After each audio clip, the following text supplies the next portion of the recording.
أعوذ بالله من الشيطان الرجيم بسم الله الرحمن الرحيم اللهم صل وبارك وكرم على محمد وآله وصحبه وسلم تسليما كثيرا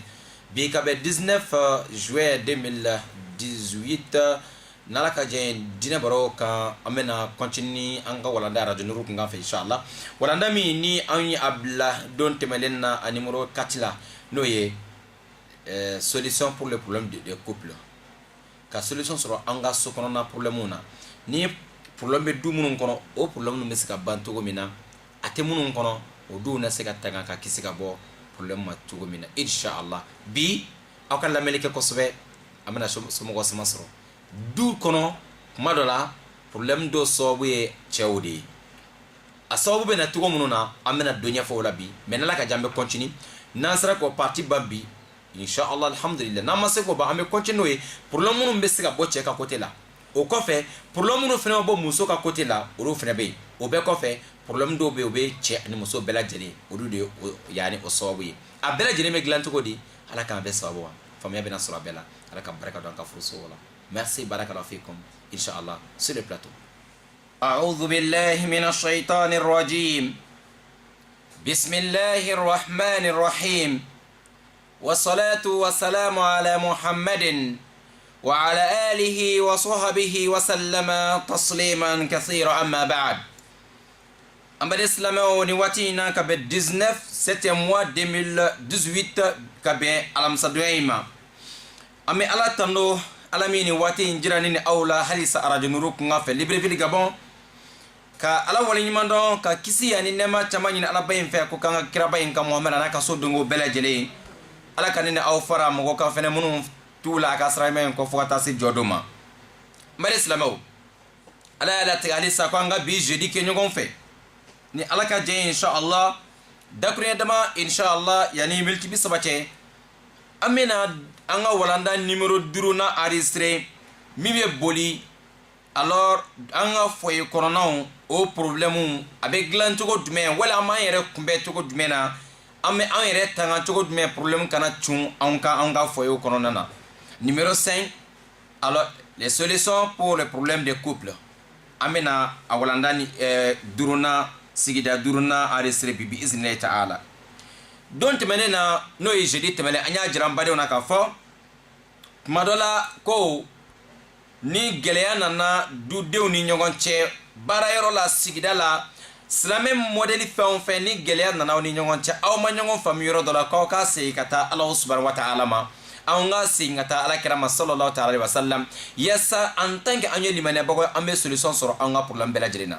geleya nana fɔɲɔgɔnbaliya nana yani fɔɲɔgɔnkɔ nana furuɲɔgɔn ni ɲɔgɔn cɛ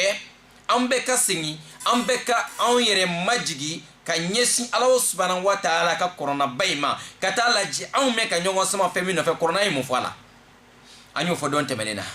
waatu anw ka segin ka taa kiraba in lajɛ kira y'a kɛ cogo jumɛn wali a y'a fɔ cogo jumɛn na n'anw taara solution min sɔrɔ yen kiraba in fɛ alayhi salatu wasalam o kɔrɔ de k'o de ye anw ka problème solution ye n'a ma sɔrɔ yɛrɛlabaya bɛ dɔ la bɛɛ lajɛlen bɛ segin ka na ka sɔn kira ye min fɔ e dusukun bɛ lafiya bɛɛ lajɛlen bɛ sɔn ka segin kana corona ye min fɔ e bɛ lafiya mais ni yɛrɛlabaya dɔɔni yela dusukun na kuma dɔ la a tigi bɛ sɔn mɔgɔw ka kumakan ma ten k'a sɔrɔ halisa dusukun ma walawala o kɔrɔ ye k'a fɔ ko halisa limaniya dɔ bɛ yen o ma sabati dusukun kɔnɔ wali bana wɛrɛ bɛ yen nɔ min yani ban tiɲɛna k'o dun kɔrɔ de ko yɛrɛlabaya tamasiyɛn maa min bolo bɛɛ lajɛlen maani ye mɔgɔ min fɛnɛ bolo ale tɛ sɔn mɔgɔ si ka tiɲɛ ma wa ale ta bɛɛ ye tiɲɛ ye o de ye yɛrɛlabaya tamasiyɛn n'a y'o bɔ an yɛrɛ la n'an ma ɲɔgɔn faamu fɛn min na an ka segin ka na kɔnɔna na wali ka na hadisaw la solution bɛ sɔrɔ a la parce que corona ma ɲina foyi kɔ kira fɛnɛ ma taa ka foyi to yen nɔ n'a ma o solution jira ne ni aw la mari silamɛw nin de an ka numéro ba fila an ka tugu a kɔ n'an y'o sira bila ka tugu sira wɛrɛ kɔ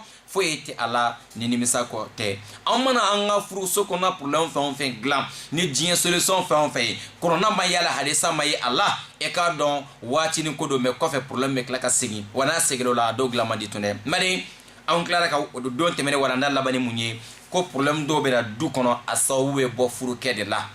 naam an ye layidu taw ye ko n'ala ye bi fara anw si kan n'ala ye bi fɛnɛ fara don kan an bɛna min kɛ ɲɔgɔn bolo bi alamisa don an bɛna kuma o yɔrɔ kan problème minnu bɛ na furuso kɔnɔ n'a sababu bɛ bɔ furukɛ la amena doni fo ola na ala min no ya onye inshallah an hakilla ni yanka alam sallaban amena min ke nyogon fe inshallah fo kata se kalo fra wali kalo kelen ko anto abala bulu amena ke amena fama nyogon ma inshallah taala ala ka here kenina o bela jili mari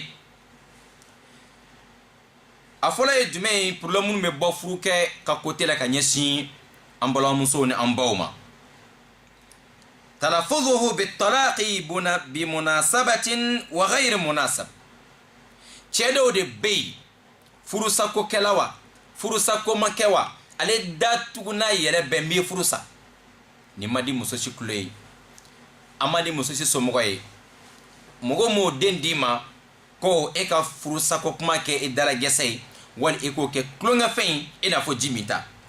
ني تشدو كباراي wanini kuma ka cha furuso fe on fe kono muso hakili sigilente o furuso yin kono abe ko muso be yoro la mi me wele ko sonzoro bugu ale be ya hakili sigilente est-ce que ne be nga furuso de kono wa tari mina boyen ka ta furuso wera la fo muso hakili ka sabati ka don ka fo menga furuso de kono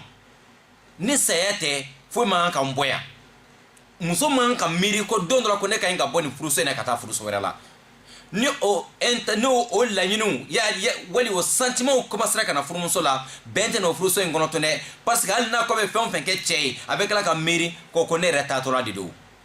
an ko bamana kana mo go metagala a do ta glanga nyatune ni muso nya bala ka fo chei ka ma fon fen me furusa ni tara so me furusa ni en ke me furusa e furusa la me ni furusa me furusa o muso in furusa ko ma chele ale klola akata la te chenya na sabo ketun sabu aba ale bolo ka fo dondola ni chembe na ale bla do ale te songa re beditu ale be sengelen bla nyefe ka sengelen bla ko fe ambala ko bana be ba don ni memo ko chama ka furuso kono ambala muso do be vini chuko indela bi ambala ke do club an ulba do ko ka dara gesa de ni kuma kay nyi e kera so we ke e balma muso e kera so we ke furu muso e kera so we ka do din do koro do dogo e be ka jigitike bla ala e be ka sran bla ala e be ka yere bla ala e be ka ke basgi balia be ala. Elle a perdu la paix intérieure. Femi la paix intérieure. A hakli sigilente tout slamé dun ki slamé nyogon jawuli o ye haramu ye. Ki slamé nyogon jawuli o mabbe slamé ala e dunga bara de wati be me furusa e be ka ambolo muso yin ka jawula ka jinatika bela jenen kono e kere nyini nga flode e ka limena degré jolié de ni ne furuso chama ka problème ye bi akachare chew tawbe muso fna tabe yan watna to peut-être nan borata manakana muso fna be ke problème no sawu ye amena puma ulu fna kan problème no fna be no ni cheni muso be ya sawu ye amena puma kan ngabi ambe chew de kan chemunun ka baraye ka problème las du o ka furuso kono anna choko ka cha ambe puma na min kote kan bi o ye chemin ka dai tuguna yele be me furusa mbare ma aktharu al buyut التي فشلت فيها العلاقة بين الزوجين بسبب الطلاق الذي يتلفظ به الرجال بمناسبة وغير مناسب. إذا ما حدث خلاف بين الرجل وزوجته ولو كان بسيطا لا يتراوى الرجل وهو الذي جعل الله له القوامة لصبره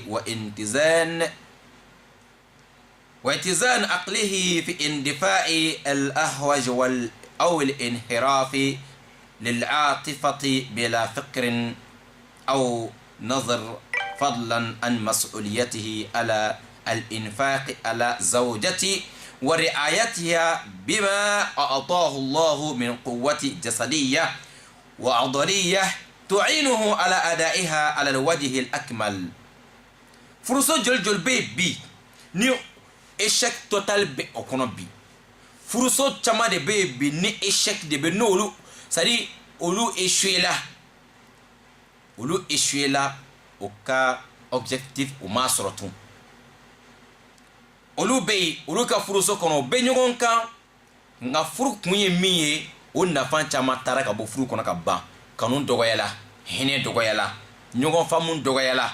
furu to kon kela o be nyogon kan ti kasobu ke munye achama bi ni furusa wali che ka kumakan wati be me furusa akera sobu ka manque de confiance bila cɛ ni muso cɛ parce que muso dalen t'a cɛ la tun n'a tɛna ale furu sa sini diɲɛ ma don o don ni dugu jɛra ka tile bin muso furu ma saba balimuso la donc manque de confiance nana olu ni ɲɔgɔn cɛ mɔgɔ min dalen tɛ e la o bɛ sago kɛ cogo jumɛn na balimakɛ e muso dalen tɛ e la tun k'a sababu kɛ e ko ko e de ye cɛ ye k'a sababu kɛ ko ne de ye furu k'a sababu kɛ e bɛ ka cɛya guloki de don o don e balimamuso e furumuso kunna n bɛ furu sa n bɛ furu sa a kɛra sababu ye muso bɛ ka gɛlɛya fɛn o fɛn lase e ma bi e yɛrɛ de ye nin bila muso dusukun na k'a kɛ sababu ye muso se k'e yɛrɛ sago kɛ tun parce que manque de confiance b'aw ka foyer kɔnɔ ko fitinin mana na cɛ ni muso cɛ wala kɛ na basitan hali ko ni fitinin cɛ e bɛ taa sɔrɔ ale yɛrɛ tɛ miiri a cɛ modèle dɔw bɛ yen nɔ a tɛ miiri foyi foyi la tun pourtant ale dun ɲinana k'a fɔ ko ala ye fanga di cɛ de ma ala ye cɛ dan ka fanga di ale de ma k'a sababu kɛ mun ye fanga dɔ b'a la min bɛ se k'a to a bɛ ko muɲu a bɛ ko sabali muso bɛ bugali ko k'a la a bɛ tɛmɛ a tɛ kuma a t'a jaabi a b'a kɛ kuma a tɛ foyi kalama muso bɛ bugali ko k'a la a b'a kɛ komi foyi tɛ yen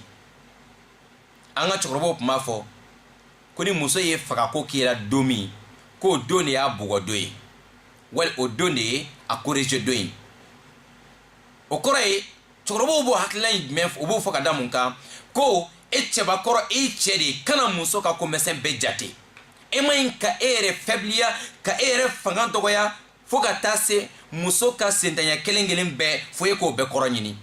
muso ka dɔnkilidababa kelen kelen bɛɛ gabugu kɔnɔ ko fo e k'o bɛɛ digi e yɛrɛ la aw b'an balakaw dɔw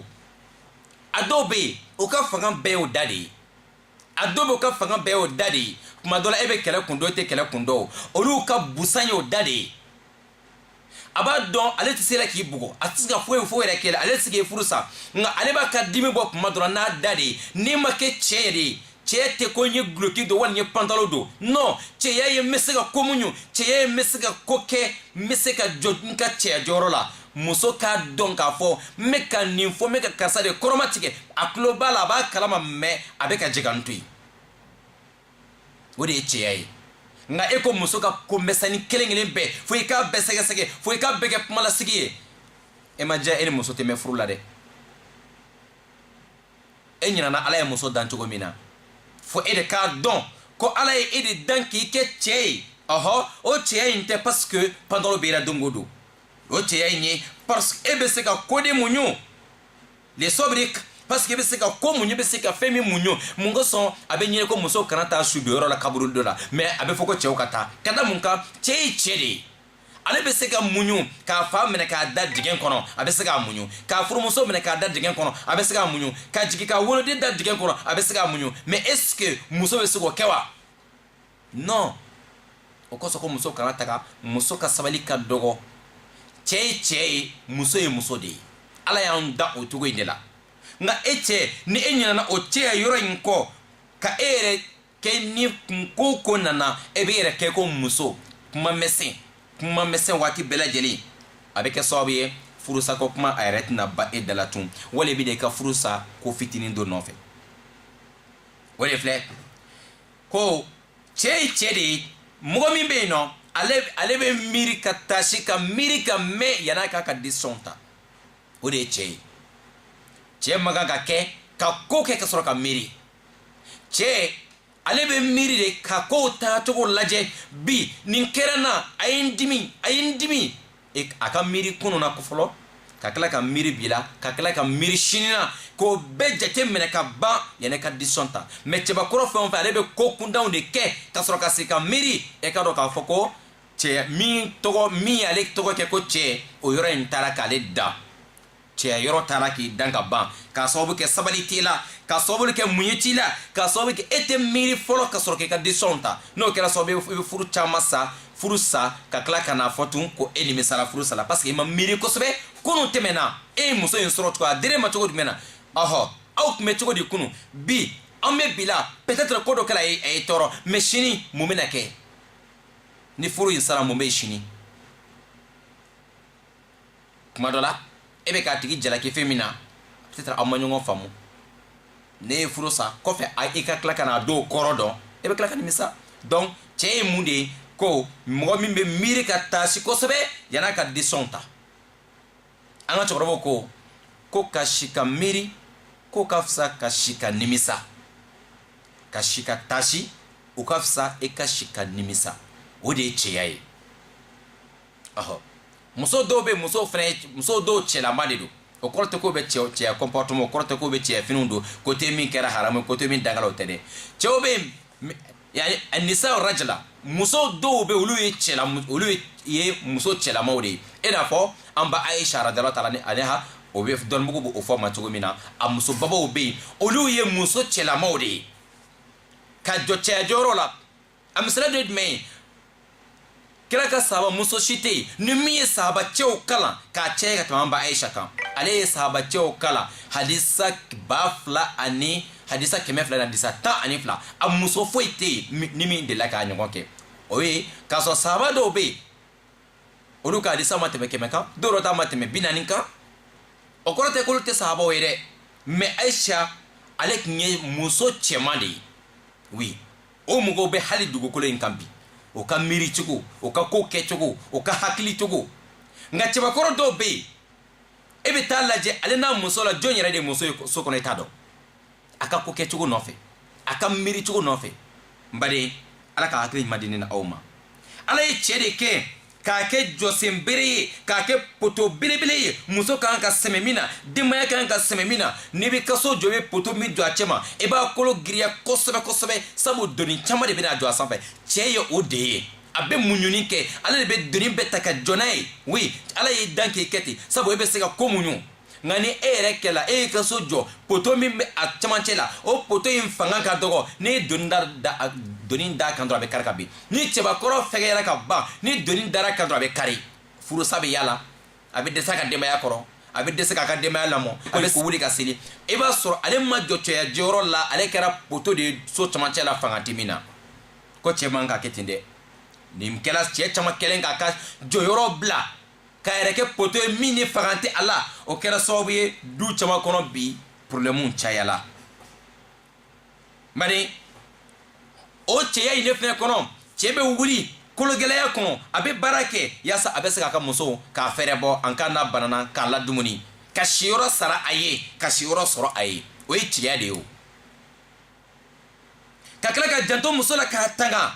k'a protéger cogo bɛɛ lajɛlen na kana labila i jugu ye kana sigi teriw cɛ la k'i muso dɔgɔya kana sigi teriw cɛ la k'i muso ka lebu fɔ kana sigi teriw cɛ la ka i muso lebu ka kuma lankolonw fɔ i furumuso ma e teriw ka baroda la o bɛ lamɛn o bɛ taa ni e ta ye est ce que e ye teri ninnu bɛɛ lajɛlen na e ye dɔ ye min sigilen bɛ k'a muso dɔgɔya o b'a jira ko c'est toi les plus faibles cɛw bɛ k'u ka musow ka gindow dogo k'u ka musow ka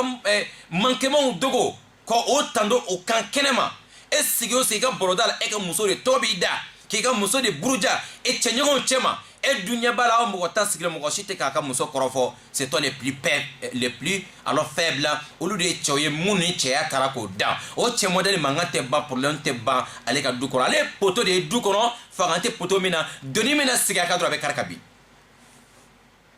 n baden silamɛw cɛ o kɔrɔ tɛ ko n sera ka muso furu i m'a ye jɔyɔrɔ dɔw bɛ yen n'i ma deli ka muso mara o jɔyɔrɔ tɛ d'i ma parce que e ma deli ka ko gɛlɛn muɲu e ma deli ka épreuve ma deli ka d'e kan parce que muso kelen marali e ka dɔn o ye doni min ni ala yɛrɛ tɛ mɔgɔ si tɛ s'a kɔrɔ nka n'i jɔ i ka cɛya jɔyɔrɔ de la ala ka dɛmɛ bɛ na o kɔnɔna na bari a b'o cogo de la ala ye fanga di cɛ ma min quwwati jasadiyya farikolo yɛrɛ ka fanga ala o di cɛ ma wa adaliyya ani fasaw hali cɛ fasayala cogo hali n'a dɔgɔyala muso mana bonya cogo n'o fila bilara k'o ka doni kelen ta muso bɛ dɛsɛ a ta kɔrɔ cɛ bɛ se ka ta farikolo fanga ala o di cɛ ma ka tila ka fasaw ni kolo yɛrɛ fanga di a ma a mana kɛ to a bɛ se ka ko dɔ kɛ muso tɛ se k'a kɛ ale kelen bɛ se ka fɛn dɔ pousser muso fila tɛ se k'a ta donc ala y'o bɛɛ di cɛ ma ka da mun kan ka tila ka o kɛ fɛn min bɛ cɛ dɛmɛ o fanga in a k'o utiliser a ka denbaya tali la sabu e ka dɔn ale yɛrɛ ye poto de ye du cɛ ma bili bɛna da ale de kan kɛrɛfɛlaw mako b'ale la sanfɛlaw mako b'ale la hali ni ale kɛra togo o togo fo ale de ka kɛ fɛn min bɛ se ka doniba ta ala ye fangaba in di cɛ ma yaasa a na se ka jɔ doni min dala a kan a na se ka o doni ɲun ka jɔ n'a ye a kɛcogo ɲuman na kɔni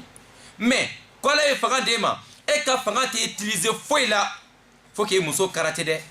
e muso boxe dɛ muso ɲɛ kelen kurumɛ dugu kɔnɔ ka yaala a bɛ ka malo ye a muso ɲɔgɔn cɛ ma i t'a dɔn ko ye ala sɔsɔ ye ka muso bugu a kunkolo ɲafan na e t'a dɔn ko e bɛ ka kɔrɔna sɔsɔ e t'a dɔn ko e bɛ jurumu kɔnɔna na muso bugali kunkolo ɲafan na o ye maasiyatu de ye o ye ala sɔsɔ de ye e bɛ k'Ala subhanahu wa ta'ala sɔsɔ muso bugali a kunkolo ɲafan na e bɛ n'a bugɔ k'a cɛjuguya ka sɔrɔ k'a furu sa jɔn bɛ n'a furu tun e bɛ n'a bugɔ ka fiɲɛ bila a ɲɛ na k'a ɲin dɔ kari wali ka jolifɔnba dɔ bila a ɲɛda la jɔn bɛ n'a furu bari ninnu ye haramu de ye silamɛya kɔnɔ dɔw bɛ yen ko muso don bugɔli min ka d'a ye a b'a kɛ la dɔw bɛ yen da sɔgɔ waliden na n'o tɛna a kunkolo minɛ ka bugɔ kogow la o bɛna o dɔw kunkolo minɛ ka kɛ pɔrɔtiw kari e n'a fɔ fara de b'o bolo so kɔnɔ ala ye fanga di e ma mɔgɔ min ka dancogo la o dancogo tɛ kelen ye a tila ka d'e ma ni danaya de ye kalifa de don e ma san e ma gɛn ka minɛ juru la e ka jɔn tɛ e adamaden ɲɔgɔn don ala ka kumakan de ye a kɛ a bɛ tugu e kɔ ala ka kumakan sariya de y'a di e ma n'i ma ɲa bila kɔ a bila cogo cɛ in na cɛ wɛrɛ bɛ se k'a ta e n'a fɔ e y'a ɲuman ta cogo min na kana fiɲɛ bila a la k'a bila o ye haramu de n'i ma ɲa furu sali kɔ furu sa i kana ka muso yani k'a ye cogo cɛjuguya ka sɔrɔ k'a bila bari i ka dɔn ninnu bɛɛ lajɛlen bɛ faiblesse de jira cɛ i ka cɛya jira yɔrɔ tɛ furumuso ye cɛ i ka cɛya bɛ jira de kɛnɛma i ka cɛya bɛ jira de i ka baara kɛcogo la i ka cɛya bɛ jira de n bɛ se ka n ka muso ka so sara i ka cɛya bɛ jira de n bɛ jɔ muso ka dépenses kɔrɔ i ka cɛya bɛ jira de n ka muso bila ala ko sira kan a man d'a ye o a ka d'a ye o muso ka ɲi k'ala ta kɛ cɛ ka ɲi k'a bila lɔ jakosa o de ye cɛya ye cɛya tɛ nana sɔrɔ dumuni ma kɔn ka tobi bugali daminɛna walahi o tɛ cɛya ye non o tɛ cɛya ye dɛ cɛya tɛ ko n bɛ furu sa dakuru ɲɛ kelen ni fila ko n bɛ furu sa n badenw ninnu minnu filɛ nin ye nin kɛra sababu ye ka cɛ caman ka cɛya jɔyɔrɔw bɔ o la so kɔnɔ ولكن يبدو أن الرجال هذا الزمان إلا ما رحم ربي منهم أصابهم ضعف شديد وصاروا أكثر عصبية واندفاعا وتهورا فكثر التلفظ بالطلاق على ألسنتهم لأتفه الأسباب وهذا أمر غريب وعجيب يهدد الرجل منهم زوجته ليلا ونهارا أنت طالق إن خرجت من البيت أنت طالق إن ذهبت إلى أبيك علي الطلاق لن يحدث كذا أو سأفعل كذا أنت عليه حرام الأخ والأغرى والأعجب أن يطلق 3 مرات دفعة واحدة مخالفا لقوله سبحانه وتعالى الطلاق مرتان فإمساك بمعروف أو تصريح بإحسان ولا يهل لكم أن تأخذوا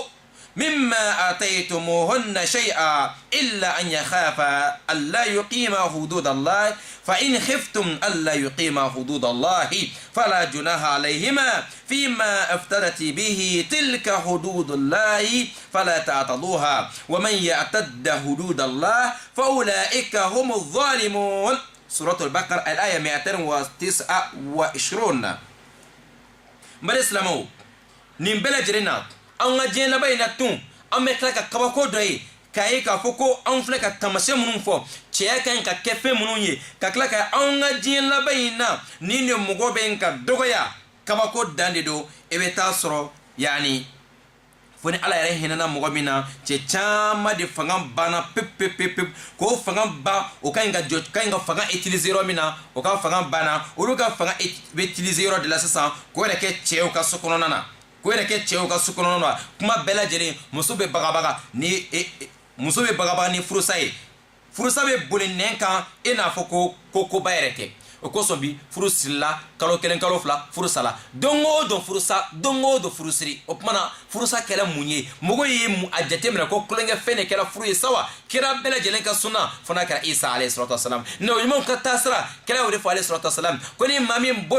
bolila ka bɔ anw nabi ɲumanw ka sunna ɲɛ anw ka taabolo ɲɛ ko e tɛ anw dɔ ye i y'a ye sa o dunuya furu ye kiraw ka sunnaba dɔ ye e mɔgɔ min ka waati bɛɛ kuma ye ni bɔra ka taa i ka so e furu sala su ni tile e furu sala ni nana sɔrɔ e bɔra so kɔnɔ e furu sala ni taara e fa fɛ yen e furu sala ni ye nin kɛ tan e furu sala ni ma nin kɛ tan e kɛra haramu ye ne kan ni n ba ka taafe siri la ni manamanakan de ka ca cɛ caman ka so kɔnɔ bi dugu tɛ jɛ ka ban ne tɛ de kuma dɔn mɛ n'i ye nin kɛ wala in kala furu sala ni ye nin kɛ e furu sala ni ma kɛ tan e furu sala kuma wɛrɛ fɔ furusa ko kuma dabila sen ka taa la ma taa kɔrɔna lajɛ furusa ye fɛn min ye sen ka taa kira ka di saw ma kira ka ɲɛnamaya lajɛ e ka furusa condition lajɛ fɔlɔ condition minnu fɔla furusa la est ce que i b'a dɔn fɔlɔ ni furu bɛ sa a ka taa sɔrɔ aw k'a kɛ to muso y'a ka koli ye k'a ban pewu foyi ma don e n'a ni ɲɔgɔn cɛ furu bɛ sa o kuma de la mɛ muso kɛlen k'a ka koli ye ko donna e n'a ni ɲɔgɔn cɛ e bɛ sɔrɔ k'a fɔ ko e ye furu sa e t'a dɔn ko i bɛ ala sɔsɔ sira kan e ye furusa yɛrɛ condition ɲini k'a dɔn fɔlɔ wa o fɛnɛ tɛmɛlen kɔfɛ hali n'o furu sara o condition ɲuman na muso furu tɛ sa k'a to k'a bolo to ji la a ka koli balen pe foyi ma don ɲɔgɔn cɛ furu bɛ sɔrɔ ka sa o tɛmɛlen kɔ aw bɛ to so kelen kɔnɔ aw bɛ si cogo min na ka kɔrɔ aw bɛ to so kelen kɔnɔ o cogo la fo muso k'a ka koli saba fɛnɛ ye n'o bɛɛ baara k'a sɔrɔ e ma tubi e ma segin kɔfɛ fɔlɔ o tuma na furusa consommé la mais furu sala muso ka minɛnw cɛ ka fili kɛnɛma te somɔgɔw wele e ka furu sala minɛnw cɛ ka fili kɛnɛma o ye haramu ye dɛ hali ni muso furu sara k'a tɔ bannen a fa ka so kɔnɔ a bɛ kɔsegin ka na ka idasigi k'a furukɛ de ka so kɔnɔ yala an y'o yɔrɔ ɲɛɲini fɔlɔ wa ka sɔrɔ k'a kɛ furusa ko kuma ye don o don n badenw anw k'an janto an ka diinɛ in na anw kana taa se ala ma anw nimisali ni ala subahana taala ka jɛ ye waati cogo kama inshallah ni an bɔra an ka taama na n'ala ka sɔn an bɛna continue walanda in ye bi iznillahi ta'ala cɛw bɛ kɛ sababu ye ka pulɔ minnu don furuso kɔnɔ a ka ca bi iznillahi ta'ala an bɛna sɔn a tɔw ma waati natɔw la a b'a kɛ to walanda in a bɛna jɛnya a bɛɛ lajɛlen tɛ se ka fɔ ka ban don kelen yarabi ala ka bɛn ani karama ala k'o don an ka furuso kɔnɔ ala ka kunnadiya ala k'o don an ka furuso kɔnɔ inshallah ta'ala yarabi ala kana ne ni aw ala kana sitana don yɔrɔ foyi sɔrɔ an ka furuso kɔnɔ inshallah ta'ala ala ka hakili ɲuman di furukɛw ma ka hakili ɲuman di furumusow ma anw bɛ se ka ɲɔgɔn faamuya cogo min na ko cɛ dɔw fɛnɛ b'a la o bɛ sin k'o muso furu sa dakɔrɔɲɛ kelen furusako saba dakɔrɔɲɛ kelen an bɛna lajɛ waati natɔ la kɔrɔna ye min fɔ o la inshallah ta'ala ni ala ka jɛ nin y'an ka alamisa laban ye mɛ n'ala ka sɔn nin y'an ka alamisa laban ye an bɛna min kɛ ɲɔgɔn fɛ o tuma na an ka whatsapp numéro bɛ passer cogo kuma bɛɛ lajɛlen i pan y'a jira k'a fɔ an bɛna taa mali la yen inshallah ta'ala ala ka waati wɛrɛ jira ne ni aw bɛɛ lajɛlen na téléphone filɛ inshallah 0724 86 86 inshallah ta'ala a whatsapp fɛnɛ ma passer hali ni anw tɛ yan nɔ ala ka waati wɛrɛ jira an na wa hadha wa akhiru da'wana ani alhamdulillahi rabbil alamin wassalamu alaikum ورحمة الله وبركاته كم بكم الله إن شاء الله تعالى مع السلامة